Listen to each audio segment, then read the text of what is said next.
One of the things that really hits one at the death of a partner is grief. Sometimes it's evident, sometimes it's obvious, sometimes it's subtle, sometimes repressed. Now, just to help us understand, could you spell out what could be the nature of grief in its broad spectrum? Yes. Grief is understood by many to just mean crying or sadness. And so I would like to give the actual meaning of grief. There are triggers. One may feel comfortable going through a certain period of time, but then suddenly there's a trigger. You see a photograph and it triggers grief again. There could be some, there was a friend of mine, or one of them, who said that when they went out even later on in life, when she saw a particular flower, her husband always brought her that, that particular flower and presented it on her birthday. So she just broke down, and all of a sudden, the holiday became a crying session. So there are various triggers that really give you this grief. I shut down. I was numb. This is what I want to ask you. While I could not cry at my husband's funeral, nor at the graveside, yet months later, without any triggers, good or bad, I would break down and cry. How do you account for that? I started going to church regularly, which helped me a lot to balance my mind and my situations. So that really helps. Spirituality helped me a lot. We've seen what grief does to us. It's most manifest in our emotions. Some of it is expressed. Some, although which is not expressed, is still there nonetheless. But grief not only takes its toll emotionally, it also affects us physically, because we are part of a piece. Mind, body, emotions all go in the same. You can't compartmentalize ourselves. And so maybe one thing that can enable us to look at it is, how do the emotional health impact the physical health? Because it affects the body. The body does not lie. Right. And so maybe if you could just throw a little light on that. Well, Father, I think I could start off by giving you my own example.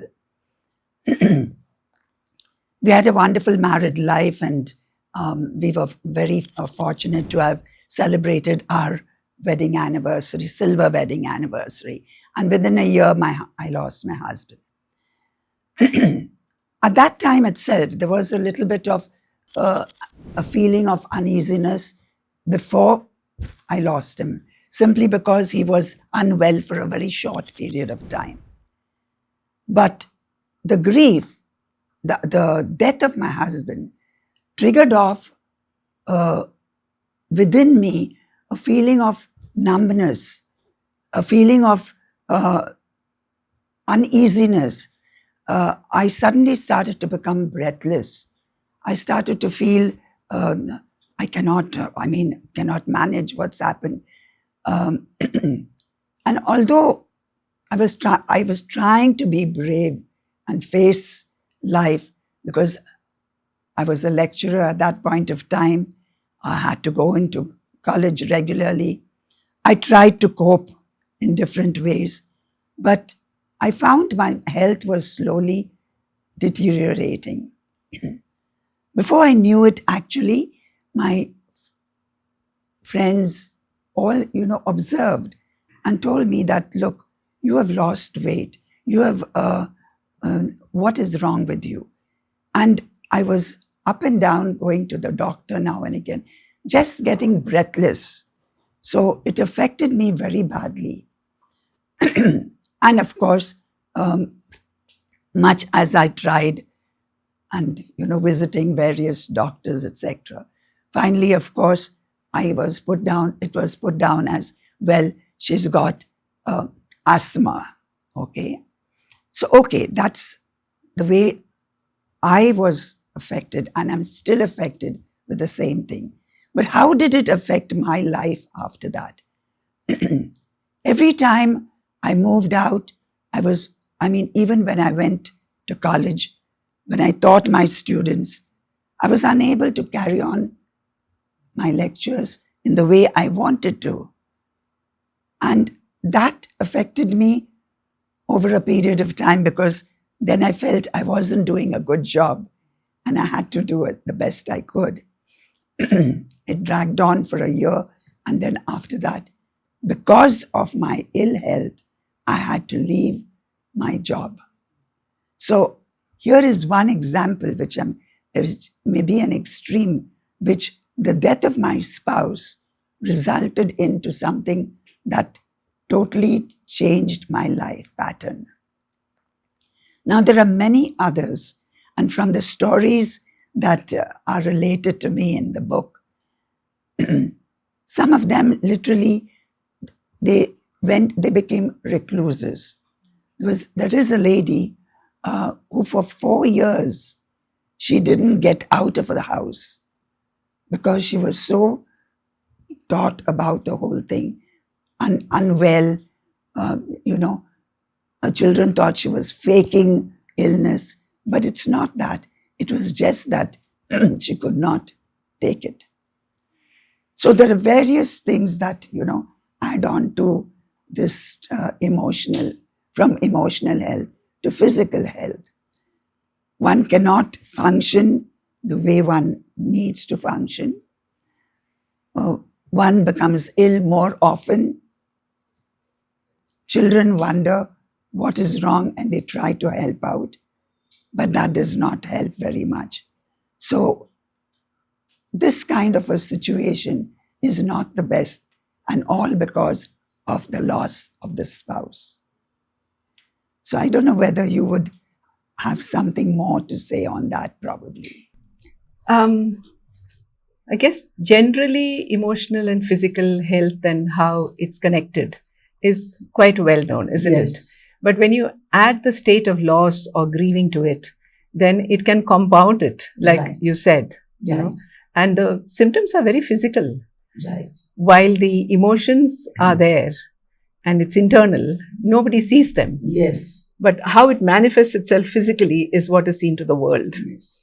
And, people can have palpitations, especially if the husband or the partner has died of a heart attack, for instance. And fears of mortality hit the whole family. I remember in my case, my son, who was in his mid-20s, kept telling me that he had chest pains. And I actually took him for a cardiac checkup. The cardiologist made him run on the treadmill and told him that he's perfectly fine. In my case, I think I went into a shell and I just slept. I didn't want to face anything. For me, it was like I've copped out. I would just sleep and sleep and sleep. And that was such a release. And, people can lose weight, people can gain weight.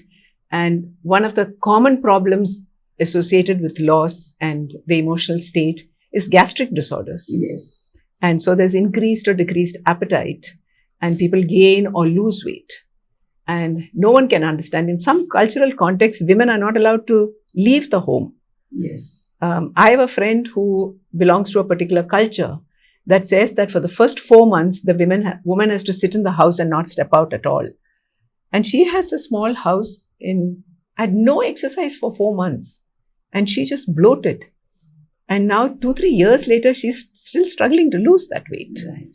So how the cultural practices also affect the emotions and the physical health is an important point to notice as we go through widowhood and loss, and to understand that we can break these patterns. We can break these cultural practices, and we can think about the person, and that we can adopt better practices that are good for all. Right. So that they are emotionally and physically healthy. And, when you're told, very often people don't realize that when you tell someone, be strong, what you're actually saying is repress your feelings. Exactly.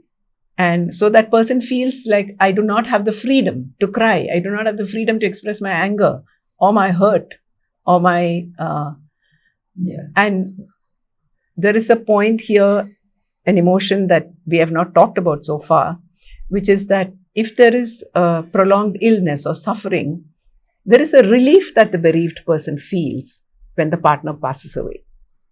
And with that relief also comes a sense of guilt. Why am I feeling relief that my partner has passed away? And what then happens is that you take those feelings of relief and guilt and you turn it inward onto yourself and then start moralizing it and calling yourself a bad person. I am such a bad person that I can feel the relief that my spouse has passed away. And if there's anyone struggling with that, I would like to say that emotions are just emotions. Our thoughts, our feelings, and our emotions are all connected, and we are holding them. It's not who we are. Yeah. There is a difference. We have to learn to disconnect our emotions from who we are so that we can deal with it and move forward in ways which are beautiful. So that it contributes both to the emotional and the physical health, because the two are so interconnected. There is one story, Father, in which a woman, because she's unable to really handle the grief, she gets onto the balcony of a building and talks loudly to her husband, calling him out and, having a conversation with him. It can trigger off at any time.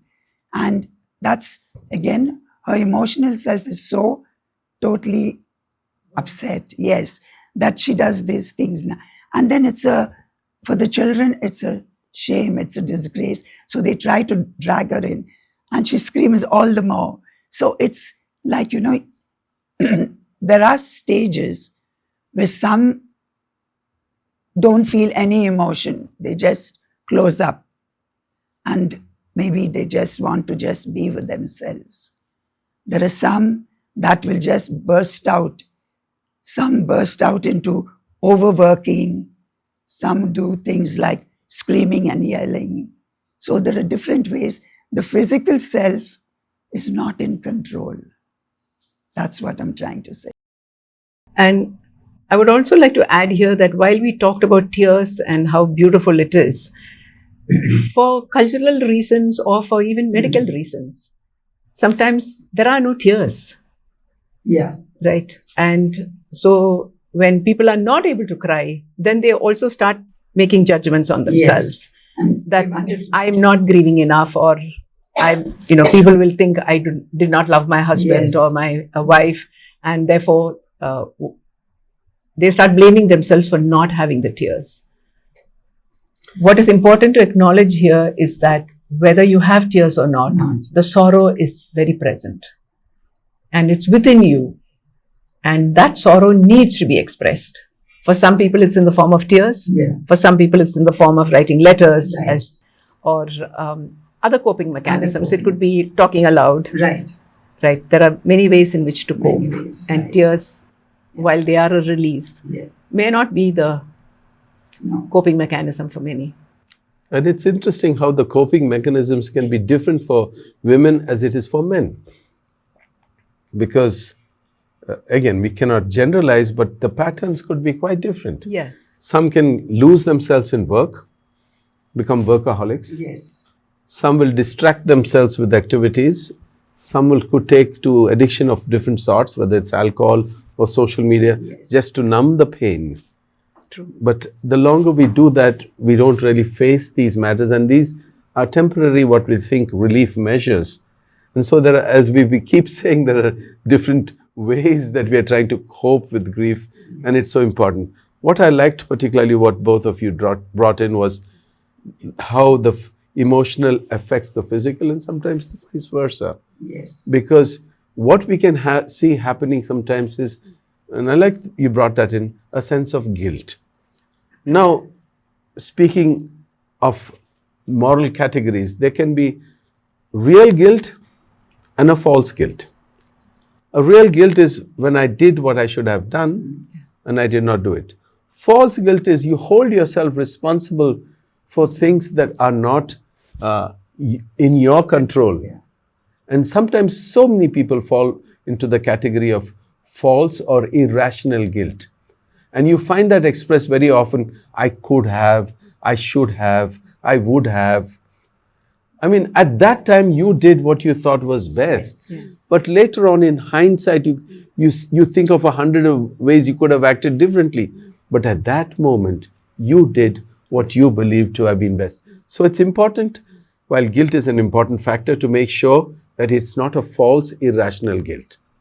Otherwise, you're beating yourself twice over with the grief and with a false sense of guilt. Guilt. Yes. You're absolutely right, Father. Yeah. Now, taking on from this, we've looked at the challenges that come to us from within. Now, let's talk about some of the challenges that come from outside, and largely the social and the cultural. Now, already we've had mention of how some cultures help in the grieving process, but some make it an even more burdensome thing for the one who's grieving. Maybe this is something that you could throw light on certain cultural aspects of coping, or how it causes a burden sometimes on people. Historically, having come from Vedic traditions, our people have slowly absorbed some of the cultural patterns and behavior patterns of people in those days, of how they handled the loss of human beings. So the loss of a spouse, especially for a woman, is very, very treacherous in different ways, because the cultural patterns show us that, well, there were a number of different restrictions put onto her. Like, she was the cause, she is the reason for the loss of the spouse. Whereas we know that that is not true. Among certain cultures, we find that our people itself, have followed patterns which are disgusting, I would put it. Oppressive, unhealthy. We could use a couple of negative terms. And I think, let me give you one example of myself again, because I'm familiar with that.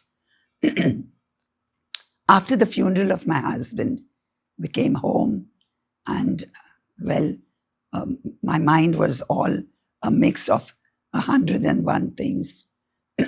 I met with people and just, nodded around. But soon came a lady. We were a few people in the house, and she tapped me on the shoulder, and she whispered in my ear and asked me, have you got black or dark colored saris? So I just wondered why she was asking me that question. So I said, what is it for? She said, no, now that you're a widow, you have to wear dark colors. So that hit me. So I said, a widow? And for the first time, really, the word widow itself hit me like a bolt from the blue. Because what did I know about? I mean, in our family, there were no deaths. This was the first death that happened. So I was a little confused. So I said, okay, I've got enough. I just put her away. Now, every widow, apparently, then that is when I began to make a study and began to find out, what is this widow so special about? Why should she wear dark colors or black?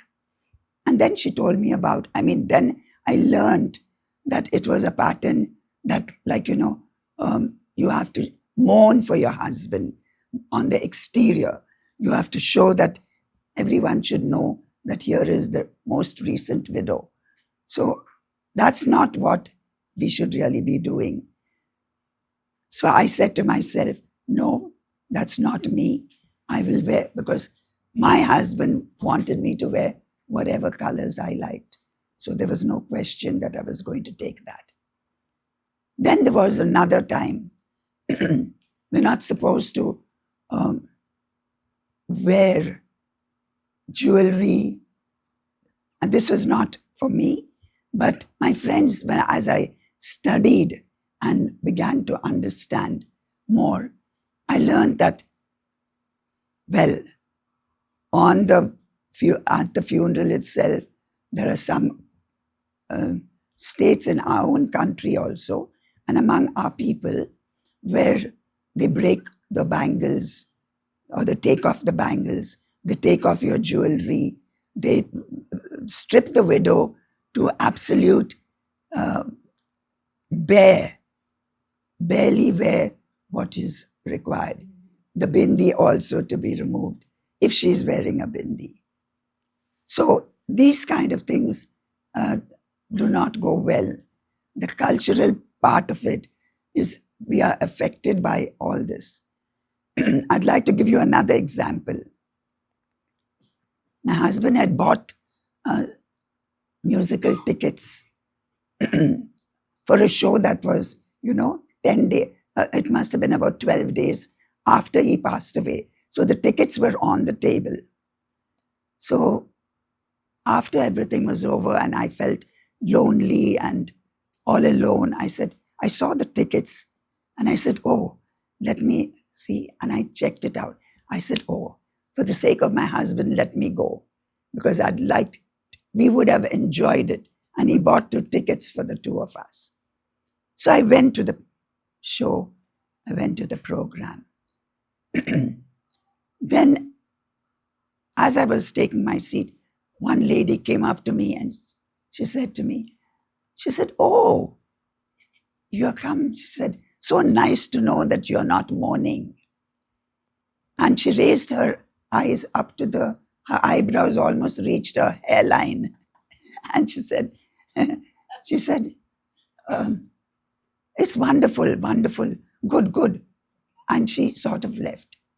So I thought to myself, again, it's talking about mourning. What does she know about mourning? And so we're not supposed to go to musicals or to enjoy ourselves. Okay? So there are many restrictions, culturally, many restrictions at weddings, or let's say newlyweds. You're not supposed to come forward and bless the couple. Now, these are strange patterns that we don't really, widows don't like. Nobody likes, Father. Yeah. And that's how it should not be. Yeah. I think what you have described are really life situations where the culture, instead of helping in the grieving process, puts more burdens and false expectations. It's a way of saying, your spouse is dead, now your spirit should die within you. That's the unspoken word. Right. And those of us who are listening and participating, must make a pledge that we will not allow these cultural customs, to use a South Indian phrase, be a custom, a difficulty that troubles a people who are already burdened. Right. And I think this is how we begin to change situations. Because in one sense, you might call it a talk show, but it's a talk show that wants to make a difference.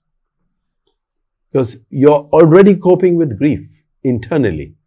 And then you have to meet the false expectations of those around. As I said, a culture can have customs that help the process. But it can also be as destructive, Yes. as you've pointed out to us. Would you like to just throw some more light on that, as well as the social dimension that Sure. affects, given your own background in the field of Yes. society changes? Yes. I would say the social is by and large also guided by the cultural, Right. because people adopt these practices and it becomes part of the social norms that are adapted in every society. And however liberal or forward we may think we are, one universal aspect I see everybody talking about is that nobody knows how to deal with a single woman. because your identity has changed. Yes. You were being seen as a couple. There are two halves to it, right? And what do they say? The better half is gone. And so the second half, then what is the Yes. thinking? The Yes. second half now needs to lead a quiet life because the better half is gone. Yes. And so when that identity changes from a we to an I or a we to a single person, it is a huge dramatic shift, both internally for the person who's left behind, because as you rightly mentioned, when the word widow hit you for the first time, Yes. you yourself were taken aback. Yeah, right. And so adjusting to that status internally is a journey. And then you find that when you go out, or you are not allowed to go out, or you are not invited, Yeah. because it's a couple society where the couples don't know how to deal with a single woman or a single man. Though I would say it's easier for men, because if you take the emotional aspect, men are conditioned to think that they are providers and that they are protectors. Women are conditioned to think that they are the people who love and the people who build the community and the home. Right. And so nobody, if a man starts going out, nobody tells him, oh, you didn't love your husband enough. I mean, you didn't love your wife enough. Mhm.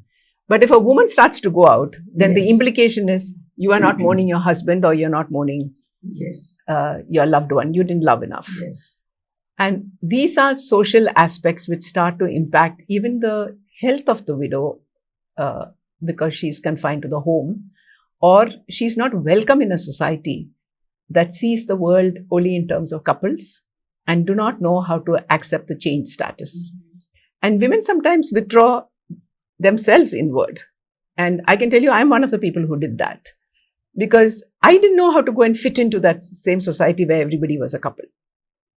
And did it hurt? Yes, it did, because I saw their lives go on Yes. and mine was at a standstill. Right. And so I had to work that out for myself. And also understand that when there are evening functions, it's more difficult for a woman to go alone. Right. I mean, these are simple These aspects things, that yes. nobody thinks about. Yes. And there are some people with empathy who will say, we are invited to the same thing, shall I pick you up? Yeah. And, or shall I drop you back? Knowing that, it Yes, is difficult yes. for a person to go out alone in the night. But it's not everybody. No. Most people don't think about it. Exactly. And once when I mentioned this in a group, somebody said, why don't you ask? But that's the other point I want to Yeah. address. Because asking for help is seen as a sign of Sign of weakness. weakness. And it's conditioned within us. And so to ask for help is also difficult. We want people to understand. We want people to come forward and help us. I think you've highlighted an important aspect. See, because we have moved from the personal to the societal. Yes. Okay. One aspect of responding to the personal situation, and there's work for all of us to do in that area. But the other is now the work for society to do. We looked at culture, but society, because society is setting up expectation, you should ask. We must not lack empathy. Pope Francis used that beautiful phrase, the globalization of indifference. Yes. So powerful. Yes. Because for you, life goes on, but here is someone who's coping, struggling. It's such a challenge. And our lack of empathy, our lack of anticipating the needs, not just responding to the needs, but anticipating the needs is so, so vital. And I think this is the role that must be played in society, in the family, the circle of friends, if you really know what these people are going through. You don't have to be told or asked, as you would say. Yes. Yes. Do you have a heart that feels? Yes. Because that is really important. Nobody knows, I often joke about sometimes as priests we can talk great things at funerals until it hits you. And so also until death hits you personally, you have no clue. You can talk in a highly idealistic world until the reality hits you in the gut and punches you in the face. But we don't need to wait for that to happen to us to feel the pain. And that's why in looking at this section on the social and the cultural challenges, we must make a difference. We must make a difference. And I think it is fascinating because there's a double aspect here, not only as a widow, but also because you're a woman in a male-dominated patriarchal world. Yes. So often you're defined as the daughter of your father, the wife of your husband, and the mother of your son. Right. And you said as they're too afraid of single woman. Yeah. I think these are aspects that we must be conscious about when we look at the challenges both on the cultural level, but also on the social level. Yes. Because sometimes you can do more harm by your insensitive statements to a widow or widower.